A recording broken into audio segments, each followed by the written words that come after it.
if you can sort of explicate, if you can, the relationship between legalized prostitution and trafficking.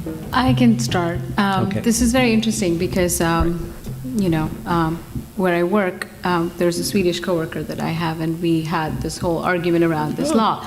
And it's a very interesting law, because if you think about it, the law does basically punish the buyer, not the seller.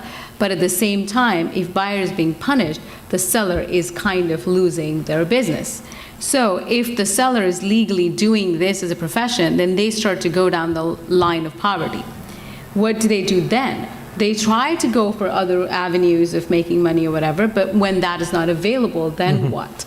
So then they try to seduce their customers more. They try to find customers where there is none to be found legally. So it becomes a whole different bag of worms that now opens. So I don't know if this is a great law. I mean, that only time will tell how it works. But I think it really, really adds more kind of like criminal impact in a way. Pushes it further underground in a way. Yep. Well, okay. Any other comments? Yes, the U.S. Supreme Court. Many of you I might be the nerd that's following the U.S. Supreme Court, but there was a case argued before the U.S. Supreme Court a few weeks ago involving an international organization and the federal government. The U.S. federal government requires that there is, within the mission statement, that there must be this opposition to legalized prostitution, or an opposition to prostitution generally. Were you following that case? And so the argument was that there are places in which prostitution is allowed because that is the form of income. And these are grown people, not children. They could have been trafficked as children, and now they are grown prostitutes, and some of them become pimps. But the idea was that these organizations did not want the United States government forcing them to say that they would be work in opposition to prostitution. And so this case was argued before the U.S. Supreme Court because the federal government had pinned its funding to following this mission of being in opposition to prostitution on any level. And these organizations were against trafficking, but they did not want to say that they were in opposition to legalized prostitution in any form. So, but the Supreme Court has not ruled on that case yet. You know, there's something that is very important. The actual prostitution is illegal, but there's something that is so much more heinous than prostitution. It's how children are transformed from innocent 12-year-olds to machines that sleep with 20 to 30 men a night. Children are tortured, they are raped, they are, it's what they go through is beyond all human comprehension.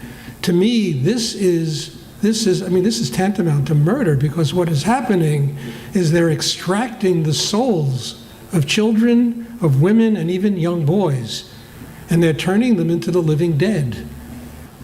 If somebody's 25 years old, 30 years old, they decide to be a prostitute, it's their decision, But to take a 10-year-old child, torture her, maim her, rape her over and over again, brainwash her, and turn her into a machine that sleeps with 20 men a day, that to me is the real crime in this whole situation. Stuart, the problem is, what you're saying is that's so interesting that you're pointing that out.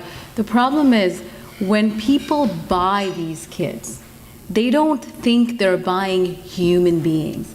They think they're buying objects. It's like a pair of shoes. I'll wear them, and I'll wear them out as much as I want them. So they don't really, and that goes to the bigger problem that you were talking about earlier about racism.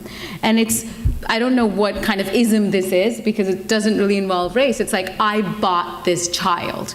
So this is not a child anymore. This is an object that I own, and I will do as I see fit. If I want to use it, I'll use it. If I want to misuse it, I'll misuse it. Nobody has a say in it. So it becomes like where they don't even treat them as humans. So there's nothing involved. There's no emotion, no feeling, no humanity, no what's right, what's wrong. And I agree. This is where the real crime is. The crime is the people buying children. The crime is people transforming children into these objects of sexual exploitation. This is where the real, not in prostitution.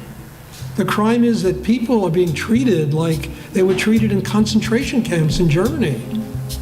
It's just a horror when you sit down and think about it.